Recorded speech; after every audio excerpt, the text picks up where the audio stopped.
but it kind of opened my eyes to like a whole community of people who needs help, and then I was just thinking like, why am I so like in my own bubble and not looking to help people even though I'm not directly affected by an issue.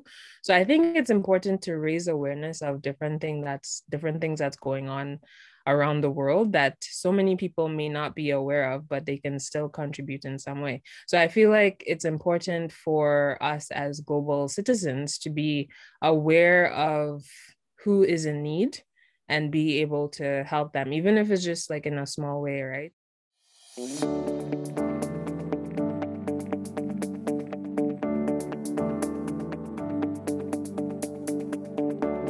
Good morning, everyone. My name is Chris-Beth Cowie, and it is a privilege to be here with you this morning. I was told today I look like summer. I feel like summer. I'm happy. Today is a very special day because we have a very special guest. My sister, Joelle Cowie, is joining us here today, and she is an entrepreneur on fire. So I'm really excited to give you all a chance to get to know Joelle a little bit more and to hear her story about entrepreneurship. But it's also a very special day because Joelle is one of two sisters that I have. And today is our other sister's birthday, Jessie. So we want to just say happy birthday to you, Jessie, as well. And she's an entrepreneur that will soon be gracing the show as well. So as you know, my name is Chris-Beth Cowie, the host of BizGrams. And today, Joelle, welcome. How are you doing today? Thank you. I'm good. Thanks for having me. Awesome. Yeah. Joelle, so tell us a little bit about what Alokia is and where your products come from. So Alokia is a social enterprise. So basically, right now we launch with our fair trade collection of jewelry. So our products come from many countries across the world. So there's products from Ethiopia, Ecuador, India, Vietnam, Mexico. Those are the ones that I can think of at the top of my head. England, the piece that I'm wearing right now, the gold dot necklace is from England.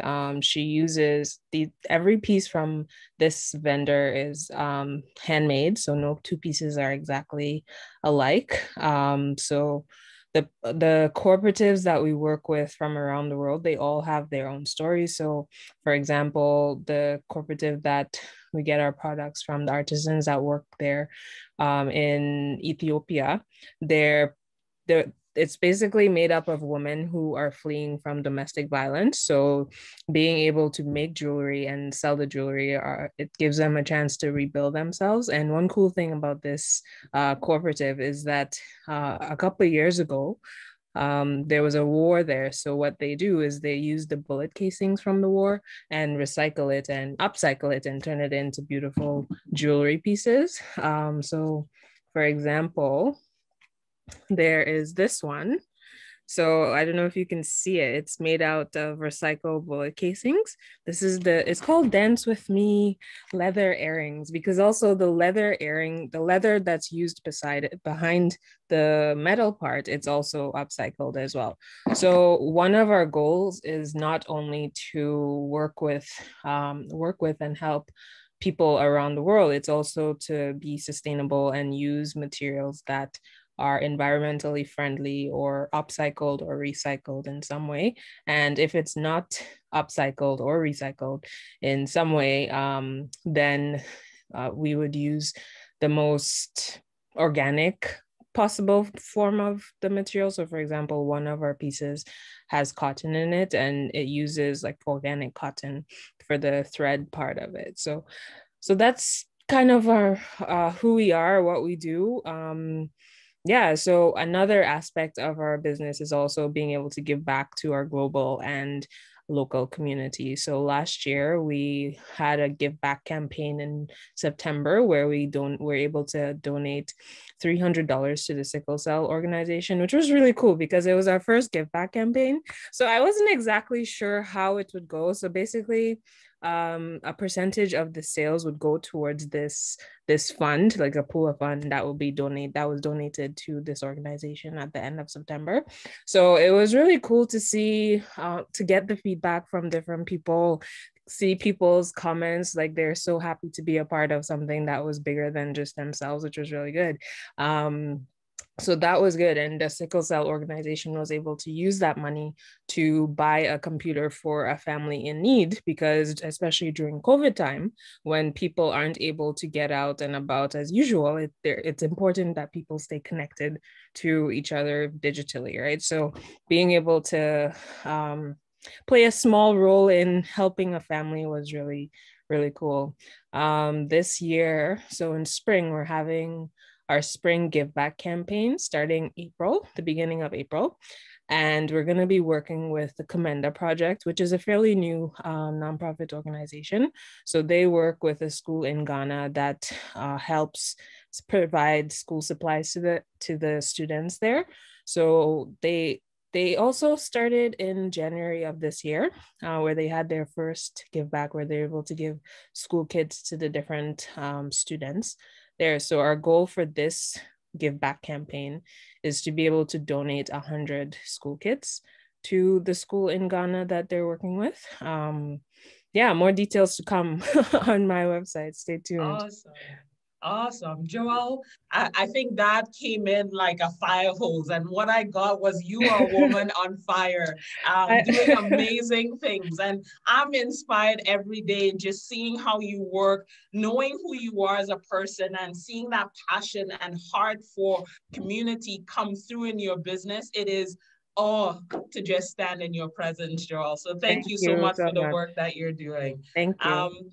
I want to just say, you talked a lot about many things in there. You talked about eco-friendly, cooperatives, sustainability, giving back to community. Can you just talk to us a little bit about, the fair trade, social enterprise that you're connected to in order to bring these products to the marketplace? Yeah, so one of the goals of like working with fair trade organization or cooperative, sorry, in the different countries is just being able to be connected to people across the world, and also being able to pay the workers fairly and not take advantage of them. And one of the, like, all of the cooperatives that we work with, they pay their workers more than what their minimum wage would be in that country, as well as they provide like a retirement fund for them. They when they work, they're contributing towards a retirement fund. They also provide different health benefits for them. So I think it's great that we are able to connect with these organizations that are on the ground in the different countries, because as you know, like there's so many terrible things that happen when big huge companies go in and just take advantage of the local people, right? So I feel like it's important that we not be a part of that, and just be a part of a community that is willing to help other people and pay them fairly for what they're doing. That is very powerful and so needed too. I did my undergrad in international development at the University of Guelph, and there I was first introduced to the Millennial Development Goals, which now is the United Nations Sustainable Development Goals, looking at 17, they call it wicked problems that exist in the world. And you talked about poverty, fair wages, gender equity, looking at different means, making sure that the workplace is safe and equitable for people that are working there. So you could start tackling these things. And so when you talk, Joelle, what I got is doing business for good. And so many people out there, you may be looking and you're wondering, what is a social enterprise? How can I structure my business in a way that, yes, I could feed myself and my family, but still do impactful work? You have Joelle's story as an example, really looking at the entire supply chain, how things are made, how they are produced, making sure that the workers are being treated fairly. And, in many developing countries, they do not have the social net that we currently benefit from here in a Canadian economy. So to hear that, they are, paying into and working towards building out their retirement funds, that is really, really powerful. Yeah, and just to touch on the social development goals, so we're kind of focusing on four of them. So the four that we're focusing on is no poverty, just being able to provide an income or being a part of that with the fair trade cooperatives that we're working with. We're also working towards responsible consumption and production. So that's why we're doing the whole sustainable, ethical, upcycle, recycle, and so on. And also reducing inequalities because at the cooperatives, particularly three of them in India, Ecuador, and Vietnam, they work a lot with women. So there's a lot of women that are able, who sometimes in underprivileged society, what I've learned is that, women may not get the same opportunity for work that men may get. So being able to reduce that barrier and help the women to provide a income for their family or be active members in their society. So a lot of the women, so in Ecuador, they work with an indigenous women's group there, and the women are able to build their leadership skills, take it back to their community, to train other younger women to come up and do the same thing, and just be contributing members of their society. Yeah, so that's the other one. Was the fourth one was responsible, sustainable cities and communities.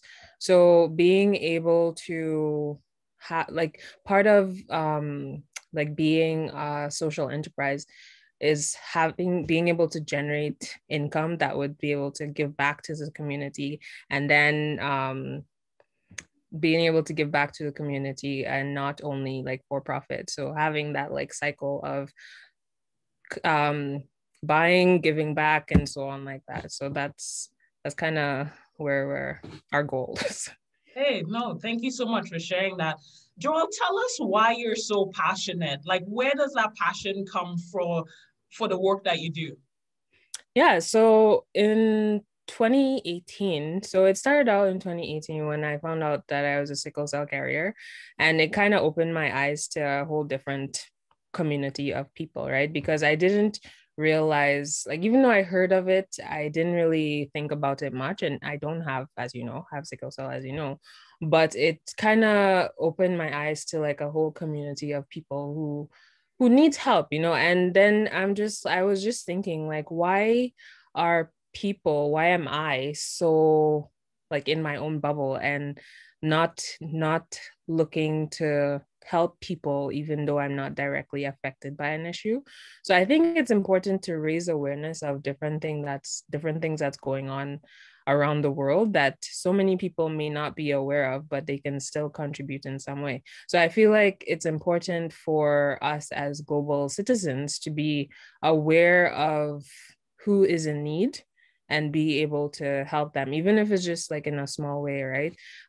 Because with Alokia, like, we're just a drop in the bucket, but I feel like every seed that we sow has the potential to go a long way, So I feel like even though we are not directly affected by issues in like Ecuador or Vietnam or whatever, it's important that we, as a global community, help our brothers and sisters to be able to thrive better. And if we can provide an opportunity where they can help their families, help be a contributing member to their society, then we've done our job. And not only across the world, like we're looking for different cooperatives in Canada and the US that we can work with as well. So it's not just to say everything is going to go overseas.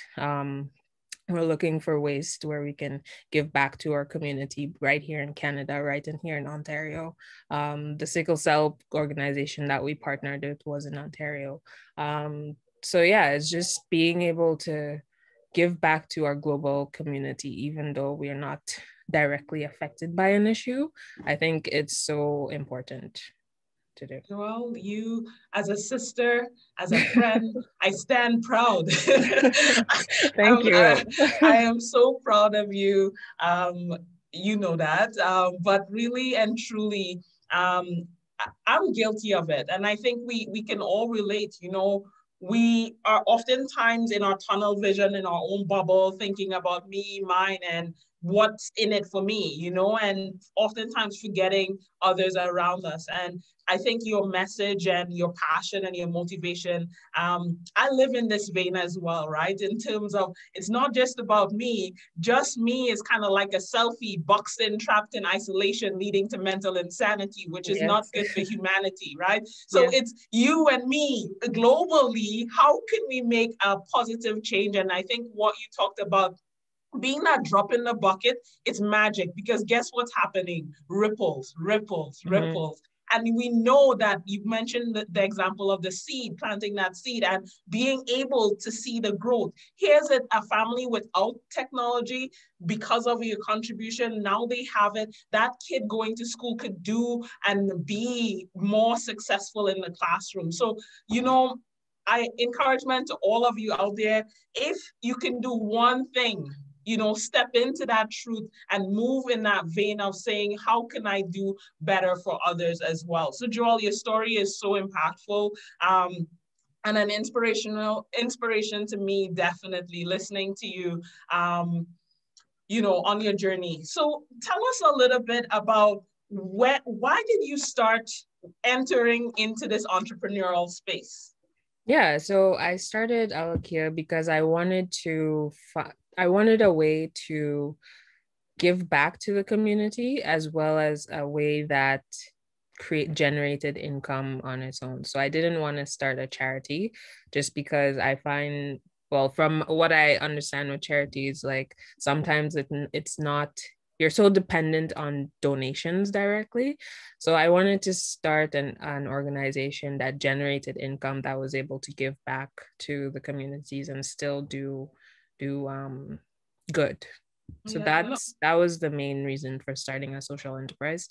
And yeah, so we have lots of plans coming up in the future, but you can only do one step at a time, right? So that we started with our fair trade jewelry collection, and we hope to branch out into different categories and other aspects of donating and stuff like that.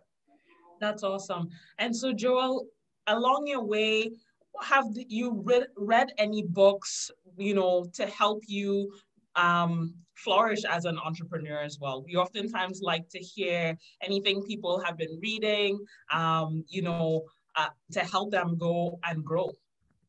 Yeah, so one of the first books that I read before starting was the Blake, I believe his name is Blake Makowski, the Tom's guy. So he was a huge inspiration to me. Like, you know, when he started his journey, he didn't know anything about shoes, nothing. And he basically had the same mission, you know, just to be able to help people and be able to help that community. I believe he started in Ecuador, if I remember correctly. I'm not sure. Don't quote me on that. But Colombia? maybe Yeah. I don't know. It was somewhere in South America, I believe. South America, Yeah. Tom Shoes. Yes, yeah. So I like that. Reading his book was an inspiration because he didn't know anything about shoes. He just saw this. He had an idea of how he can help the people there and also bring what they are doing to North America, right? So, and his journey through the whole business startups, the mistakes that he made along the way, and everything, and where he is today was a inspiration on how I started because I didn't know how to connect with different organizations across overseas. I'm still learning. I'm still open to ideas. So if you have any, let me know. But we were able, thankfully, to connect with some artisans there and some suppliers that work there as well. So that was a start, and just it's been quite a journey along the way, and just getting some inspiration from him has been super helpful. That's awesome. In terms of folks that may be looking at us here today and they are considering to start their entrepreneurship journey, or they may already be on their journey, what is a tip or advice you would be open to sharing with others along the way? Um, I would say one advice would be being open to pivoting. Just because when I first started this, like my initial plan was to do clothing. And there was a hold up there, and I was talking to my mentor and be open to having great mentors. So my mentor at Edge, which was Diego at that time, he was like, "Oh, why don't you start with this avenue?" And so at least you have something in the market, you get a feel for like the types of things that the audience is looking for, and then you can always add in the clothing later. So it kind of like took me back a little bit because I didn't really think about starting with jewelry, to be honest. But being open to advice and just mentorship has been super helpful, and that's kind of how we are here where we are today. Hey, that's awesome. And so a shout out there to the folks at Edge, which is Yeah. Sheridan's Entrepreneurship Center over at the HMC campus. They also have a Brampton location. If you're just starting out and you're looking for an entrepreneurial community to plug into, Edge will be very great to you. And Joelle mentioned Diego. Shout out to you, Diego, as well. Yeah. Awesome. He's a And so, great mentor, Joelle, what's that? I think he was a good mentor. Yeah. Diego is a man on fire as well. Powerhouse over there. Definitely great with marketing strategies and tips and advice there, but just that all-encompassing knowledge about business development, having run his own company as well. So your point around, being open to mentors, taking advice, being open to pivoting. And I remember when you first started, you had all your designs and you went, I would say, to the hilt. You went to every door to say, I want to do this, and realizing that maybe the timing wasn't right, the capital wasn't there, Yeah. and really coming to an understanding is, I want to do good. How can I? And I think because you asked yourself that as well, you still found a way to make the difference that you're making today in the world, globally. So congratulations to you and your entrepreneurial journey. Joelle, my final question to you is, this journey, some of us are working full-time, doing this part-time, different responsibilities that we have. But I oftentimes like to encourage entrepreneurs to take some time to express self-love. So Joelle, what is one way that you express self-love in a phonetical way? And you've heard me talk about phonetical before.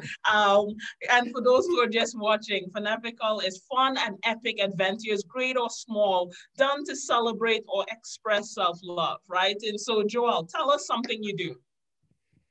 Well, I enjoy being outside. So I think walking and hiking has been a huge help for me. Just being able to clear my head and, just getting some fresh air in has been my fun epical way. It is a tongue twister. I'm showing myself some self-love. Hey, that is awesome. Yeah. I feel summery today. I am envisioning a day when I could just go to the beach, and be in the water, be by the water, sleep under the sun. So, oh my goodness, we look forward to that brighter and sunnier days. But yes, I definitely relate with you in terms of being outdoors. Joelle, for viewers that are looking at us, how can they get in contact with you if they're looking for support, to learn more about your social enterprise, to figure out ways that they can support the initiatives that you're supporting? How can people do that? They can email me at hello@arlokea.com. You can probably put that in the description box below or something. But yeah, I'm always open to new ideas, like, always getting feedback from people, being open to just saying, hey, how are you doing good? Or, like, hey, saying hello. Yeah, send me an email. That's probably the fastest way to get in contact with me. Yeah. What's your website and where can they find you on social media as well? My website is www.arlokea, so that's ARLOKEA.com. And we're on Instagram, Facebook, and Pinterest, and it's at Arlokea. Awesome. And we'll be sure to share that information in the comments as we close out the show in a few minutes. Joelle, I have one final piece. So I got this piece from your store. Yeah. Can you tell us about this amazing ring? Yeah, so that ring is the hammered ring. It was made in India by the cooperatives there. So the cooperative that made that, they're run mainly by women. And yes. And they're doing great things. So the women there are able to provide and support their families in different ways. So that it's been great working with that supplier. Hey, no, that's awesome. Thank you so much. So if you're looking for pieces for your friends, your girlfriends, definitely your wife, I know our community at Empowered Facts have been supporting you and some great pieces. So thank you so much, Joelle. Before we sign out, I wanted us to just say happy birthday to Jessie. Okay. Because I think she's watching. So, hey, Jessie. Hey, Jessie. We just want to say lots of love from the family here at Empowered Facts, from Alokia. Lots of love to you, Jessie, on your very special day.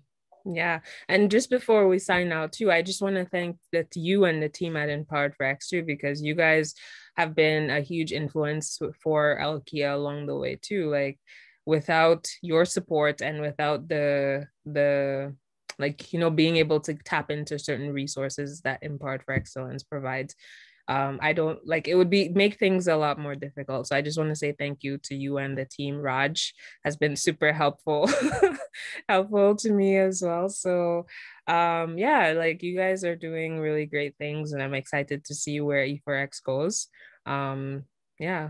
Hey, not only because you're my sister, but everyone that comes into our family here at E4X is family, right? But you do have a very special place in my heart.